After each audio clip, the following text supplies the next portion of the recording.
Leo nataka kuongea na wale wamama wako kwa marriage. Waseni niwaambie. Si mmejionea?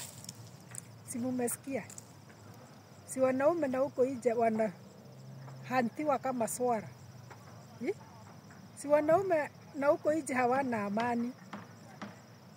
Mabwana zenu na huko nje wanakibiswa kama simba ikikibisa swara. Umewahi ona hiyo?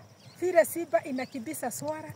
Swara ikienda inainama, simba inainama naye padi ingine, inairukia, inaikibisa, mpaka inaishika, inairukia, inaishika shingo.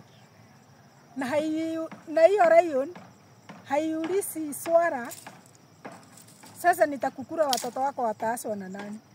Sasa juu nitakukula uko na watoto ama huna? Simba haiulizi maswali. Waseni niwaambie nyinyi wa mama, watu mumeolewa wa mama. Ile madharau mko naye.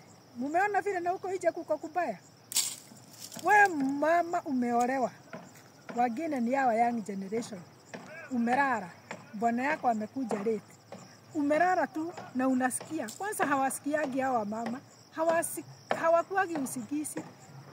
Wanakuwa kama wanaomba Mungu si usaidie akuje. Mungu si usaidie nisikie tu amegusa gate. Mungu si umsaidie tu mahali yako. Unasikia mzee akikuja, hata akigusa gate, wakati amenoku mlango. Imagine unajifanya umelala. Unajifanya hata 10 minutes. Mlango inagonga. Halafu unaamuka hapo. Hata huoni vile uko na usingizi. Unaenda unafungua mlango. Hata unafungua na unarudi kwa kitanda, hata hujui umefungulia nani, na unarudi unalala. Si ushukuru mzee wako akirudi. Si unafaa kushukuru. Si umeona huko nje vile kuko kubaya? Wamama si muweze kujifanya ati mumelala. Mwingine nilisikia hata nilikuwa nimekaa kwa matatu, walikuwa naongea wawili nyuma, hawa young generation, ati sijui alikuja late, akaniitisha chakula, nikamuuliza kwani huko ulikuwa, kwani hakukuwa kunapikwa? Imagine. Nafikiria mumesoma na mumeona wanaume na huko nje hawana amani. Shika mtu wako. Mtu wako ataenda na watu wako huko nyuma. Huko nje kuna marayoni.